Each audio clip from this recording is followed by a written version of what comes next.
Assalamualaikum warahmatullahi wabarakatuh. Bertemu kembali kita di channel Cikgu Sherry untuk meneruskan sesi PDPR bagi mata pelajaran Bahasa Melayu tahun 3 bersama Cikgu Sherry. Jangan lupa subscribe dan like. Baiklah murid-murid, kita akan teruskan pembelajaran kita pada hari ini dengan tema 5 iaitu kebudayaan, kesenian dan estetika. Unit 15, indahnya seni dan budaya kita. Tajuk kita pada hari ini ialah buah tangan dari bumi kenyalang. Murid-murid, kemahiran yang akan cikgu terapkan pada hari ini ialah mendengar dan bertutur. Mari kita lihat standard pembelajaran iaitu 1.2.1. Bertutur untuk menjelaskan dan menilai sesuatu perkara secara bertata susila mengikut konteks. Seterusnya ialah objektif pembelajaran. Pada akhir pembelajaran, murid akan dapat bertutur untuk menjelaskan dan menilai sesuatu perkara secara bertata susila mengikut konteks. Manakala kriteria kejayaan kita pada hari ini ialah murid dianggap berjaya apabila dapat mendengar dan mengenal pasti maklumat yang diterangkan dengan baik. Kemudian, murid juga boleh bertutur untuk menjelaskan sesuatu perkara secara bertata susila mengikut konteks yang betul. Baiklah murid-murid, sebelum kita mulakan sesi pembelajaran hari ini, cikgu ingin tunjukkan contoh-contoh buah tangan dari negeri Bumi Kenyalang. Ya, Bumi Kenyalang merupakan negeri Sarawak. Baiklah, gambar pertama merupakan gambar ikan terubuk masin. Ya, jika kita pergi melancong atau melawat ke negeri Sarawak, ikan terubuk masin salah satu buah tangan yang wajib kita beli kerana kita tidak akan jumpa ikan terubuk masin ini di Semenanjung. Unik kan? Gambar kedua pula merupakan kek lapis Sarawak. Kek lapis Sarawak sangat unik pembuatannya. Sebab itulah rasanya sangat sedap, ya. Baiklah, seterusnya gambar ketiga. Jika kamu lihat di sini, gambar ketiga merupakan gambar kraft tangan. Etnik Sarawak sangat kreatif dalam membina mencipta sesuatu kraft tangan yang boleh dijadikan buah tangan untuk para pelancong. Baiklah, gambar keempat di sini merupakan gambar kain batik bercorakkan, bermotifkan negeri Sarawak. Sangat unik dan kreatif, ya. Sebenarnya banyak lagi contoh-contoh buah tangan. Ini hanyalah beberapa sahaja yang ditunjukkan.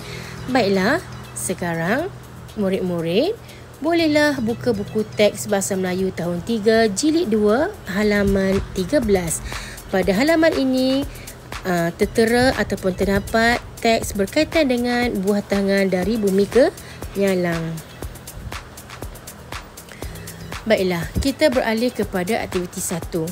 Mari membaca bersama-sama.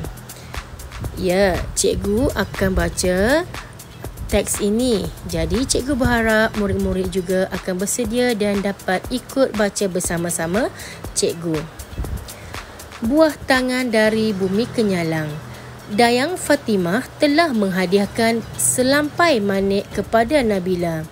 Nabila ingin mengetahui lebih lanjut tentang selampai manik tersebut daripada Dayang Fatimah. Baiklah murid-murid, mari kita lihat maklumat tentang selampai manik. Yang pertama, dihasilkan oleh etnik Sarawak. Yang kedua, memerlukan 2 hingga 3 bulan untuk disiapkan. Maklumat ketiga, proses mengikat manik pada selampai adalah rumit. Maklumat keempat, motif fauna seperti buaya, ular, katak, burung, rusa dan serangga. Manakala maklumat kelima ialah motif flora seperti pucuk paku, pucuk rebung dan bunga-bungaan. Manakala Maklumat keenam ialah motif pada selampai Manik berkaitan dengan unsur alam yang dekat dengan masyarakat etnik Sarawak seperti yang cikgu terangkan tadi, iaitu flora dan fauna. Baiklah murid-murid, kita akan ke aktiviti 2, iaitu membaca dialog. Ya, dialog ini berlaku antara Dayang Fatimah dan Nabila. Dayang Fatimah memulakan perbualan mereka. Nabila, saya akan memberikan penjelasan tentang selampai Manik ini. Selampai Manik dihasilkan, ya, kamu lihat di sini terdapat tempat kosong, di mana tempat kosong ini perlu diisi dengan jawapan yang betul. Jawapan-jawapan itu terdapat pada maklumat tentang selampai Manik sebentar tadi. Baiklah, cikgu telah sediakan maklumat ataupun jawapan tersebut. Okey, baiklah. Dayang Fatimah telah menyambung perbualan mereka. Selampai Manik dihasilkan oleh etnik Sarawak. Selampai Manik ini memerlukan 2 hingga 3 bulan untuk disiapkan kerana proses mengikat manik amatlah rumit. Baiklah murid-murid, kalau kita lihat di sini, Dayang Fatimah menyambung perbualan mereka lagi. Selain itu, selampai Manik bermotifkan flora seperti pucuk paku, pucuk rebung dan bunga-bungaan. Seterusnya, perbualan antara mereka ialah motif fauna pula adalah seperti buaya, ular, katak, burung, rusa dan serangga. Okey, baiklah. Sekarang Nabila menjawab ataupun memberi respon terhadap penerangan daripada Dayang Fatimah, iaitu, terima kasih atas penjelasan kamu itu tadi. Baiklah murid-murid, jadi selesailah sudah perbualan antara Dayang Fatimah dan juga Nabila. Sekarang kita beralih kepada aktiviti 3, iaitu membaca dialog yang lengkap. Jangan risau kerana cikgu telah pun sediakan dialog yang lengkap itu tadi. Sekarang mari kita baca bersama-sama. Nabila, saya akan memberikan penjelasan tentang selampai Manik ini. Selampai Manik dihasilkan oleh etnik Sarawak. Selampai Manik ini memerlukan 2 hingga 3 bulan untuk disiapkan kerana proses mengikat manik amatlah rumit. Selain itu, selampai Manik bermotifkan flora seperti pucuk paku, pucuk rebung dan bunga-bungaan.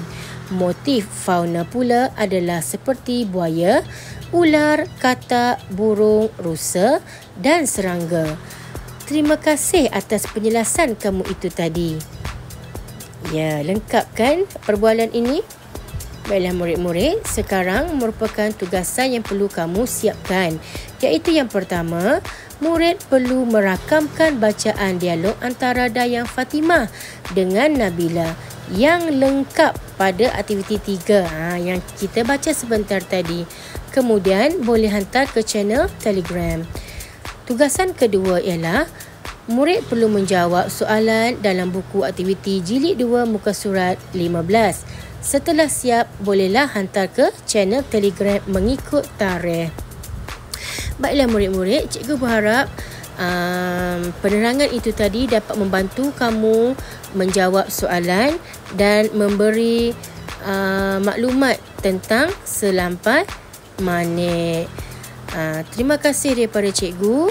Jangan lupa subscribe dan like. Jumpa lagi.